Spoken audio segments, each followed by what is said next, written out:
Hello and welcome everybody. Today I want to talk together with you about Soulbound Token versus Non-transferable Token.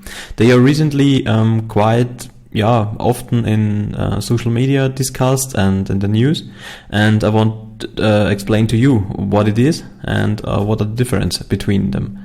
So basically this term Soulbound Token came up through a paper where also Vitalik Buterin, the founder or one of the founders of Ethereum, also contributed to. It's called Decentralized Society: Finding Web3's Soul.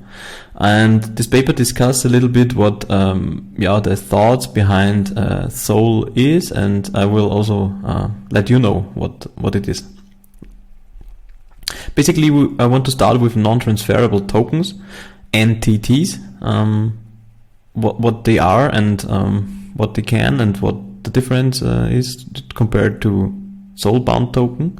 So, for example, non-transferable token are simply non-fungible tokens, so like NFTs, but they are statements about a specific public key. So you can say a public key did something and therefore it gets a token, but this token cannot be transferred to somebody else's public key because then the statement about this public key wouldn't be true anymore. So for example, when you see proof of attendance and one public key or one person with a public key attended to an event, for example, then he gets a proof of attendance token, and basically this POAP token is at the moment transferable, which is not good because you can then say I transfer my token to somebody else, and then it looks like this somebody else was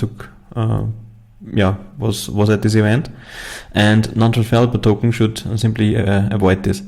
There's a proposal from 2018 already. It's called ERC 1238, and one from 2022. So it's called ERC 4671, and they can't be bought from secondary marketplaces and must be earned. So as I just told you that they can't be transferred, then of course they can't be bought. They can easily be implemented by, for example, not implementing or overwriting a transfer functions from, for example, the ERC 721 standard. And that's basically it about non-transferable token. Just to summarize it again, these are statements about a public key, and the token cannot be transferred because then the statement wouldn't be true anymore. So, and now what are soulbound tokens? They are a fundamental building block in DSOC. So for example, decentralized societies. They are also non-fungible tokens that it tends to prove things from the traditional world.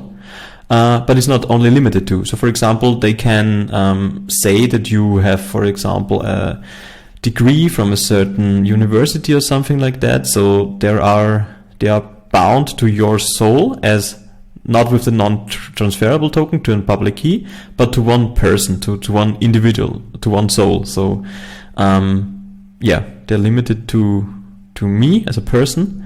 They are publicly visible. They are non-transferable like NTTs are, but they are possible revocable by the issuer of the token. So for example, when you say a driver license, for example, is also a soulbound token because the government gives me the token, and when I, for example, break the law and drive a car while being drunk, for example, then they can revoke my driver license, and so they do by revoking my SPT then.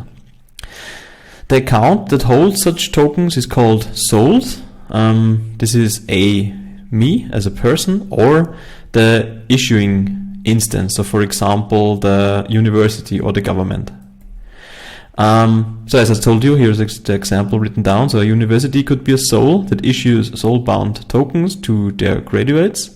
There is a social and community recovery function implemented or proposed in the paper to not lose token forever, for example, once the keys are lost. So when a driver license is somehow transferred to my public key and I lose the private key to this public key, then I would also have lost my driver license, but social and community recovery allows to restore this.